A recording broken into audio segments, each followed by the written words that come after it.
বন্ধু পাহৰি নাযাবা দেই, বন্ধু পাহৰি নাযাবা দেই, জীৱনাতৰ ভাউলৈ উমলা স্মৃতি ৰাখিবা দেই, স্মৃতি ৰাখিবা দেই, বন্ধু পাহৰি নাযাবা দেই।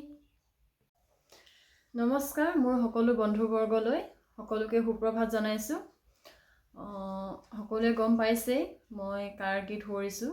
গাবলৈ নাজানো, তেনেকৈ নাগাওঁ গান। যিবোৰ ভাল লগা গানবোৰ মনলৈ আহে তাকে গুণগুণাওঁ। ক্ষমা কৰিব, মোৰ সুৰটো একেবাৰে হোৱা নাই। হয়, ঠিকেই বুজিছে, আজি প্ৰয়াতৰ ৰাজীৱ শদিয়া ককাইদেউৰ আদ্য শ্ৰাদ্ধ দিন। আমি যাব লাগিছিল, হয়তো যাব পৰা নাই, তাৰ বাবে দুখিত। যাব পৰা নাই যদিও এই ভিডিঅ'টিৰ যোগেদি তেওঁ আত্মাৰ চিৰশান্তিৰ বাবে আমি শ্ৰদ্ধাঞ্জলি জ্ঞাপন কৰিছোঁ। তেওঁ য'তেই আছে ভালে থাকক, কুশলে থাকক, আৰু তেওঁ শোক সন্তপ্ত পৰিয়ালবৰ্গটিলৈ মোৰ ফালৰ পৰা অশেষ শ্ৰদ্ধা নিবেদিছোঁ। তেওঁলোক সকলো ভালে থাকক, ভাল হওক সকলোৰে। আৰু তেওঁ জীয়াই থাকোঁতেই যিখিনি সন্মান পাব লাগিছিলে সেইখিনি হয়তো তেওঁ নাপালে। তাৰ বাবে কোন দুখিত মই সেইখিনি ক'বলৈ নাযাওঁ। কিন্তু আজি নাইকিয়া হৈ যোৱাৰ পাছতো ইমানখিনি যে আমাৰ অসমবাসীয়ে ৰাইজে সকলোৱে ইমানখিনি সন্মান দিছে তেওঁ, তাৰ বাবে বহুত গৌৰৱ অনুভৱ কৰিছোঁ, ভাল লাগিছে বহুত।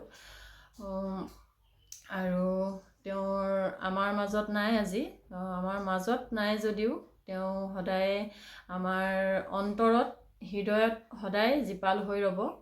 আপোনালোকেও সকলোৱে তেওঁৰ প্ৰতি সন্মান জনাই আত্মাৰ চিৰশান্তিৰ বাবে কামনা কৰি সকলোৱে শ্ৰদ্ধাঞ্জলি জ্ঞাপন কৰক। সকলোৰে ভাল হওক, তাকে মোৰ ফালৰ পৰাও তেওঁলোকলৈ, তেওঁৰ পৰিয়ালবৰ্গটিলৈ সুন্দৰভাৱে শ্ৰদ্ধাৰে বহুত বহুত সমবেদনা জ্ঞাপন কৰিছোঁ। সকলোৱে ভালে থাকক, ধন্যবাদ। বন্ধু পাহৰি নাযাবা দেই,